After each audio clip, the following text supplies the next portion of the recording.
hyperbole. My one goal has been give everybody a fair shot. I come from a typical middle-class family like a lot of you do, where trickle-down economics, not a lot trickled down on my dad's kitchen table. You've heard me say it before. My dad used to say, Joey, a job's about, not a joke. My dad was an extremely well-read man, very engaged, but my dad never got to go to college. He got into Johns Hopkins. I didn't even know this until 4 years ago. He got into Hopkins when he was in his early 20s. But because of the war and working in the shipyard, he didn't get to go. But he was a very, very, very well-read guy.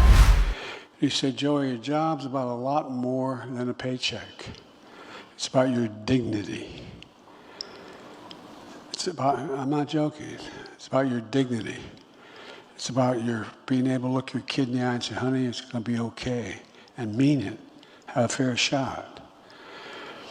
And I think what you guys are doing, and it's not the national press, they're good people. They're not that crazy about me, but I like them.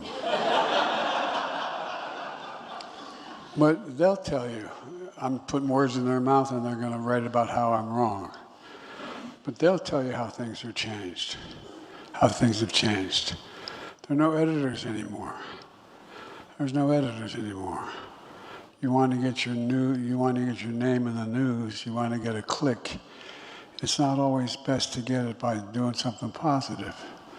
And by the way, I'm not being facetious. These are really bright, smart, decent people.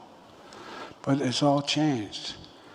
I hope you all thought about the consequence of what you're undertaking, what it means.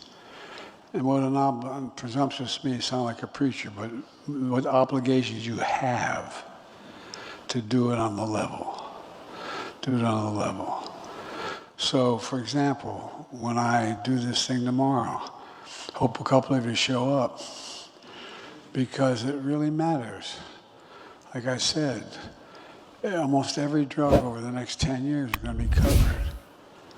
And we're talking about drugs that are real heart diseases, cancer drugs.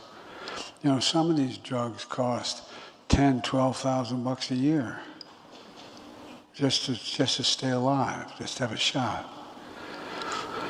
So I think we're going to make a big change. There's much more than just the drug issue, but my generic point is that it's how we explain to ordinary people who are busting their rear ends.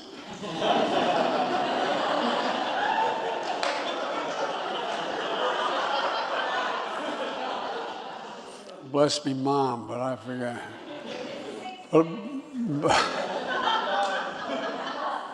But all kidding aside, I just think that, you know, as I said, I got a close friend who said, you got to know how to know. Part of dealing with government is just, even though when it's well-intended, it's a gigantic bureaucracy. The vast majority of people in it are trying to do good, but it's complicated. How do you break through? And you're breaking through in ways that it's never been done before, at least in the 800 years I've been in politics. But anyway, I wanted to say something else to you, and I can't remember what it was now. Oh, well, you know, I guess the way to end what I came to say to you is there's been such a decline in trust in America. I mean, across the board. I don't mean just in politics, in trust. And you had one of my team over here talking about mental health. You know, when I appointed Vivek Murthy to be the Surgeon General, he's been on me to make the point, and we're working on it. The single greatest consequence of that pandemic was mental health. I'm not joking. The mental health of the American people. And it's really, really, really important we invest. I noticed that the team got the message they're going to stop trying to do away with Obamacare. All of a sudden, after 53 attempts, they figured that's not going to work. At least that's what they're saying. My point is that You know, the media is good and bad like there are in public life. They're good and bad. I'm not morally bad, but good and accurate and inaccurate. Partisan and nonpartisan. But think about it. If you turn on the television or watch a news program, you pick the news program you think is most likely to agree with you. I don't know a whole lot of people are Trump supporters watching MSNBC. I don't know a whole lot of people are I don't know a whole lot of people that are Kamala people are watching that other show. So anyway, the biggest thing you got going for you, and I hope you keep it, is you're trusted. You're trusted, and it makes a difference. Now, my staff always tells me this: any of the non-press, you're the non-press. If you want to ask me a question, you can ask me. I may not answer it. I'd like to stay on topic. I don't want to get into talking about what's going on in foreign policy and the like right now, but if anyone asks what I've said, I'd be happy to try to respond.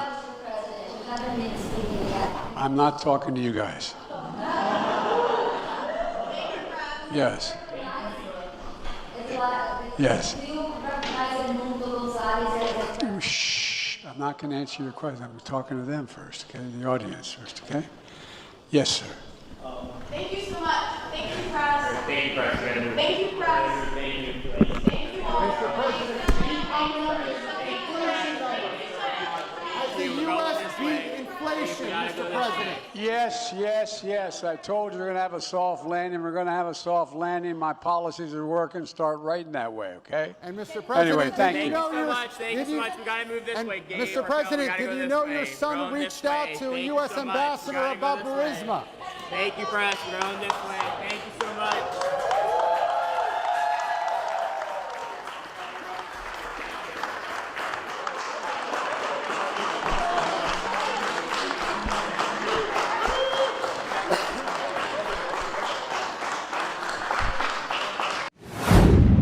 Subscribe to our YouTube channel to always be informed.